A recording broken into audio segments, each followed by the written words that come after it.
Coniferous forests eroding under the lash of superstorms that would have drowned Noah. It's chaos. Spinning top that won't stop wobbling. Now what are you gonna do? Release phase 1 organisms into that hot mess? Hope their CO2 and methane can balance out what you got started? Hell no. What you're gonna do, Gaia, is step aside while Hades takes over and does what you're just too darn nurturing and life-loving to do, which is burn that misbegotten mess of a biosphere to the ground so Gaia can start over. Okay, not burn, more like reverse terraforming operations and suffocate it. But you get the idea. Hades takes the biosphere back to zero. Square one, blank slate. And then, only then, does it hand the steering wheel back to Gaia and say, try again, old girl. And better this time, or we'll have to do this again. That's Hades. It's pretty badass when you think about it. Extinction on demand. Death on speed dial. All for the greater good, of course, but still, kind of metal. So welcome to Hades. Welcome to the void. Okay, so if that's the original purpose of Hades, why does it want me extinct? We need more data. And how does it end up in the wreckage of a Pharaoh Titan, getting worshipped by the Eclipse like some kind of god? I'm learning as you are, Aloy. Keep searching.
Looks like the only way onwards.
Welcome to Eleuthia, the crown and king of Gaia's subordinate functions. For it is by Eleuthia that the human race will continue to exist. I am Patrick Brochard-Klein, the Alpha in charge of this program. Now let one thing be perfectly clear from the outset. Eleuthia is not a genetic engineering project. Our goal is to preserve the human genome, not alter it. A snapshot of human genetic diversity, literally frozen in time. The genetic quintessence of our species, unmodified. Under my watch, our activities and initiatives will comply with the 2034 clone provisions and the 2048 Raleigh Accords. Now that may seem a quaint, even trivial concern to you in light of present circumstances, but as one of the authors of the Accords, it is far from trivial to me. The practical challenges before us are staggering in scope and complexity, but not insurmountable. No. Global collation and provisional storage of zygotes, perfection of exogenic technologies, design and perfection of servitors to provide nurture and inculcation during early child development. All of these program components must and will proceed in tandem. To say nothing of the breakneck construction of cradle facilities at sites around the world. So, si vous êtes prêts, let us begin.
Cradle facilities. Elizabeth said a new generation of humans would be spawned inside such places. She did. All Mother Mountain. It was one of them? There's only one way to be sure. The hatch wouldn't open. Something about a corrupted Alpha registry. I need to search Elizabeth's office.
Would benefit from antilopinae morphologies, though Caprid forms show superior load-bearing capability.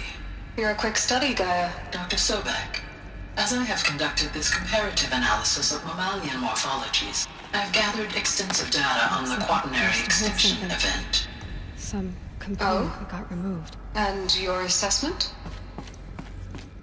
Gaia?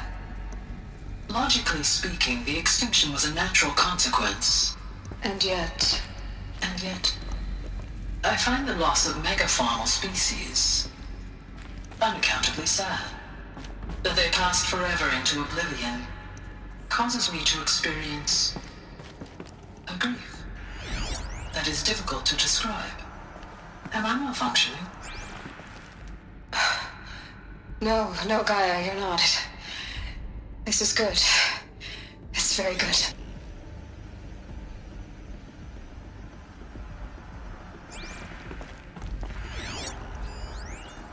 Would benefit from antilopinae morphologies, though Caprid forms show superior load-bearing capability.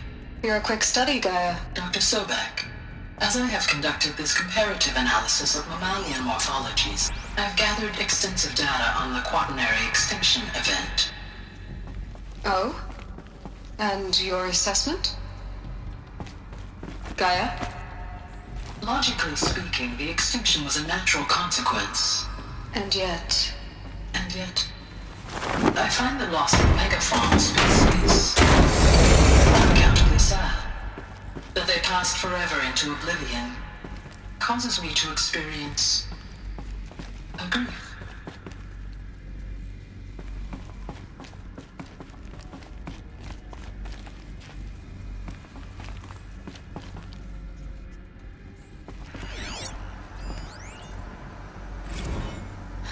you will undergo a brief period of unconsciousness during relocation to Prime and final instatement. Elizabeth, may I speak outside protocol? When you're back up and running at the new site, we'll bring the subordinate functions online and see where we stand.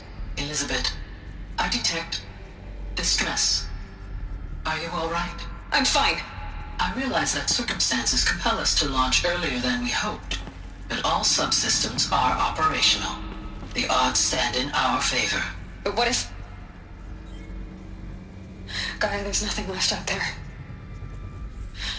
You can't even survive unless you're wearing an environmental suit. There are billions dead, in fear and agony. What if it was all for nothing? Elizabeth, extinction was inevitable. Thanks to you, life will have a future. You really believe that? I believe in you, Elizabeth. In you, all things.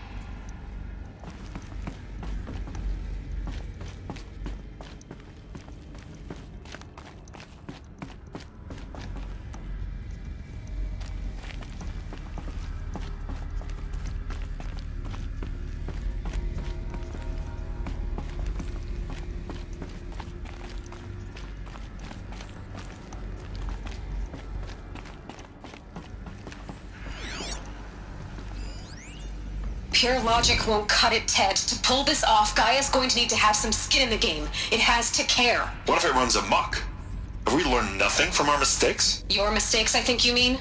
All I'm saying is, give it a kill switch. She was just born, Ted. I'm not gonna put a gun to her head while she's still in the cradle. You talk like it's a child. What if it becomes a monster?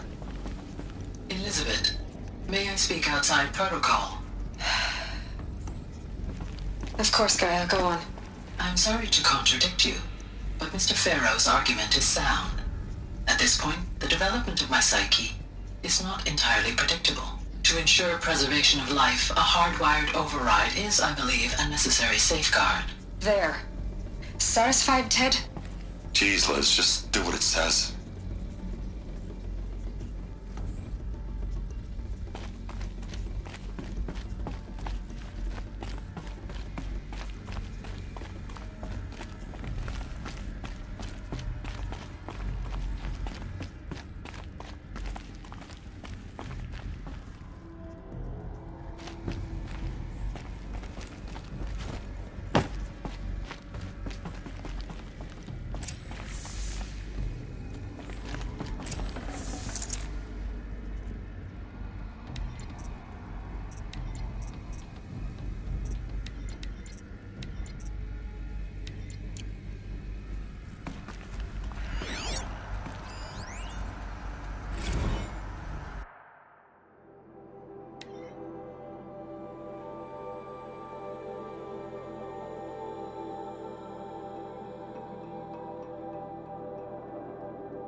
The Alpha Registry master file.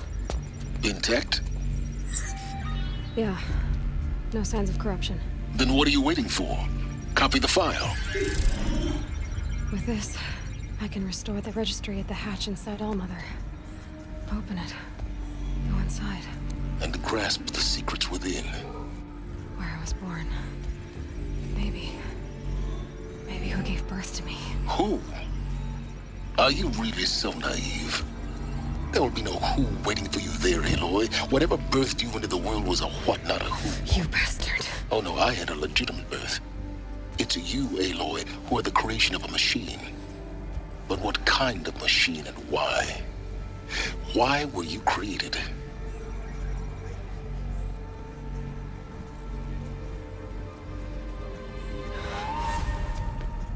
Eclipse. You need to get out of there. What you found is too valuable. You're too valuable.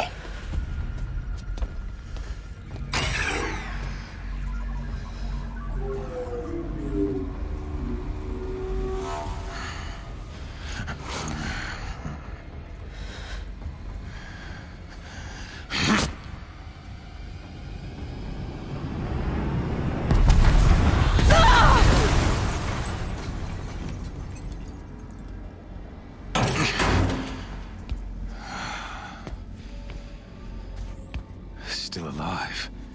Good. I have a more suitable death in mind for you, child.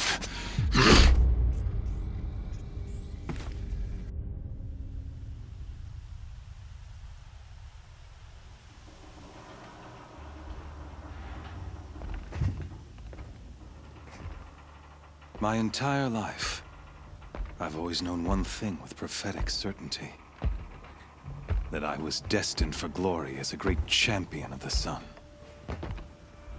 Even when Jiran was murdered, even when Meridian fell, I never doubted my destiny. Until you came along. When I heard that you had survived, a doubt took root in my mind. As sure as the sun rises and falls each day, those I am bade to kill die. And yet I failed. How? Why? With each dig site you attacked, each loyal soldier you killed, this pestering doubt grew. I kept thinking of the moment my knife pierced your throat. One twist, a simple tug of the blade, and you would have bled out. In slaughter, I am a practiced hand. So why hesitate? Why fail my destined purpose? See that scar on your cheek? You didn't get to finish. Yes, I remember. He fought well. For a savage. His name was Rost, and he was a better man than you could ever hope to be. The better man is the one who doesn't end up with his guts steaming on the ground. No, it wasn't him. I could have finished you before he attacked. But I didn't. This failing troubled my thoughts, haunted every step. It was only when I captured you, down in that place, that I finally glimpsed the sun's design etched at length across the course of events. You were meant to survive that day on the mountain. Meant to interfere at dig sites and kill my men. Conversely, I was meant to capture you. Here. So that you might die as a sacrificial offering to the sun. Everything as it was meant to be. Predestined and preordained.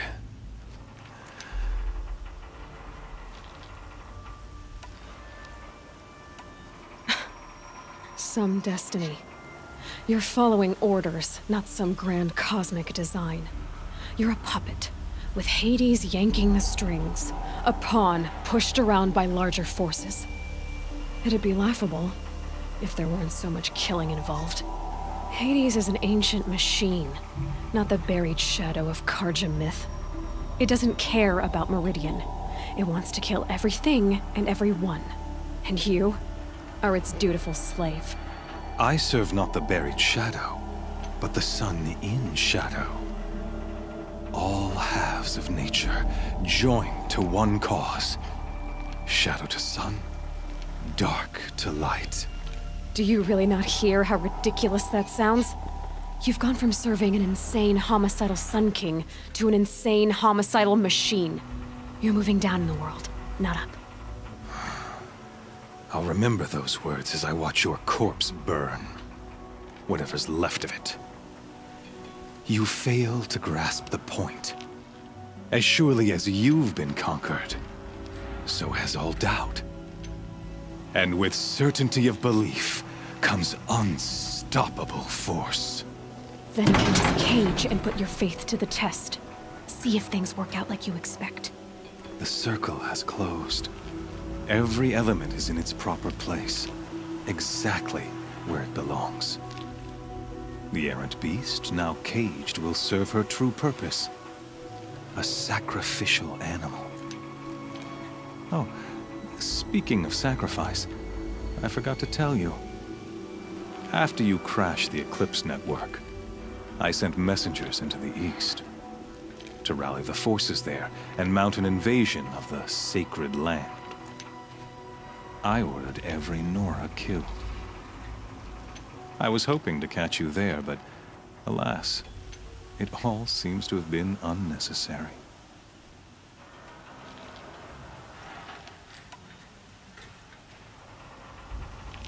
The Nora cast me out at birth. You're not hurting me if you hurt them. Really? Then it makes no difference one way or another. In any case, I couldn't recall the order even if I wished to. Thanks to your destruction of the network, communication over distances is impossible. You not only doomed yourself, but an entire tribe. Do we not see the scorching judgment of the sun in these events? Your focus. Such a powerful device, isn't it? And yet, so fragile.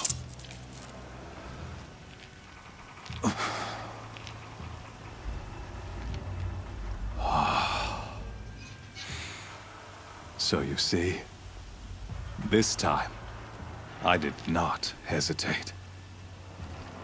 The knife has already been twisted.